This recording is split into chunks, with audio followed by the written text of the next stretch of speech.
I mean, I've been working really hard, so. Oh Smoking my lots of gosh. weed. And... Right. Oh, but that is that's a valid thing to talk about, though, is the munchies. Munchies is nothing compared to what the TV I just bought. What? Yeah, I just bought a 52-inch TV. I know you did, It's but we're so talking beautiful. about munchies. My friends But who are coming to Colorado. The munchies are the best to eat Munchies in front of a are the 52-inch best. TV. Yes, munchies are the best, but we have to talk about what munchies do to your pecs. No, because actually my pecs have been getting really nice. Stop rubbing your still nipples. Eat munchies. Denver's rubbing his nipples. Don't call me out.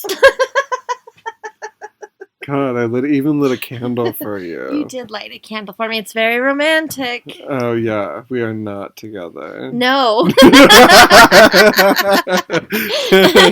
God, I wish we did have some romance, though. I know. Why don't we have romance? Hey, but it's spring soon. Like in 2 days. Is it? I don't know. 5 days? Sometime. I don't know. Soon. But it's going to be spring soon, so... And then I get to wear all of my fucking summer clothes. I don't have The any. point is I that have in the a pair of very short underwear that I call swim trunks, and they're very cute. Wait, and underwear that you call swim trunks? Well, they're swim trunks, but they're way too short to wear in public, and they have very bright colors. And they draw too much attention. I'm going to have to see that someday. Let me ask you this. Could you date somebody who doesn't smoke weed? Yes, I have. How does that work?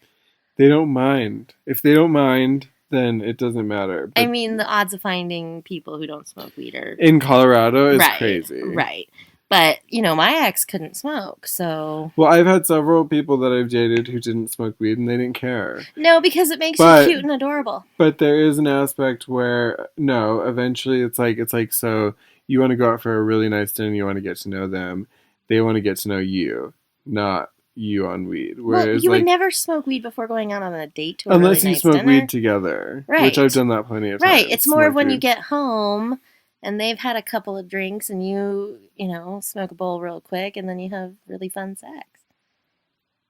Yeah. I just haven't met that many people who care. I haven't met really anybody who cared, but I've met plenty of guys who couldn't keep up. They always wanted to smoke with me, and then they were like, I'm too high. And I'm like, really? Because I can keep going. So you can just sit back and sip on your wine cooler, sir, and I'll Oh, my smoke God. my weed. So people have such low tolerances. That's how we should end our show. Tolerances. So coming from an experienced marijuana culture in Colorado, where we use it from everything from creams to edibles to inhalants to vapors to anything. It's just a totally different world having this culture because right. And the people who move here, first of all, you're coming to the Mile High City, you have higher altitude, and then you think that you can hang with us and you just can't. You need to ease in. And the edibles, seriously, listen to your dealer. Be very fucking careful. Be very careful. I am no novice. I am not an amateur. I know how to handle this stuff, and I've been laid out on my kitchen floor for 2 hours with my face on the ground because I couldn't get up because every time I took a step I thought I'd puke. I've never experienced that. I guess I must have too high of a tolerance. It was no joke. But I have a high tolerance to a lot of things. Now we're going to finish up our weed session with a rolling of a joint. Old school. It's pretty hardcore. It is pretty hardcore. There's a very special way you roll a joint. You have to make sure you have the right type of weed. Some of the weed sucks for rolling joints. Try to sell it to you. It's too dense. It's too cured. It's too sticky. And sticky weed is not necessarily a good thing. No, sometimes I feel like it burns faster but it's in the way they cure it. It's not the way that they. I've grown so much weed, and I've been around growing operations, and I've been taught how to grow by master growers, and it's just kind of like vivid. Yeah, you have to. It's just a specific way. It's like growing a fucking plant. You don't know how to grow a plant. I don't know how to grow a plant. Well, do you grow weed? No. Why do I have to? I live in Colorado. I know. You really don't. I really don't have to. But my sister. I can go to a dispensary and they roll it for me. My sister would hand me like 2-ounce nugs in the past, and roll this shit. Yeah, I'm rolling it. It's pretty dank shit. It's called, so our last Dorsey? endorsement of that is called Dorsey. I'm not going to totally say I'm in love with this weed. It's a very strong strain. It does make you a little tired eventually, but it has a very good, energetic kick to the beginning. And it's so tasty, and it's so mellow. I love watching movies to this shit. I should add that Denver just rolled that joint like a BA. What is that?